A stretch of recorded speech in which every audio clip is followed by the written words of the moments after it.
Merhaba arkadaşlar, yepyeni haberlerle karşınızdayız. Afra Saraçoğlu Mert Ramazan Demir ile ayrılık iddialarına net yanıt verdi.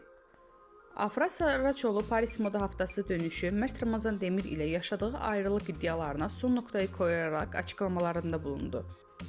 Ünlü oyuncu Afra Saraçoğlu Paris Moda Haftası'nı döndükten sonra İstanbul Havalimanı'nda gazetecilerin açıklamalarında bulundu.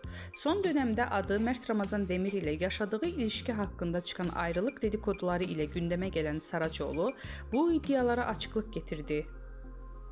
Saraçoğlu yeni projede olan Abi dizisinde başrollerini paylaşacağı Kenan İmirzalıoğlu ile arasındaki yaş farkı hakkında sorulara da yanıt verdi.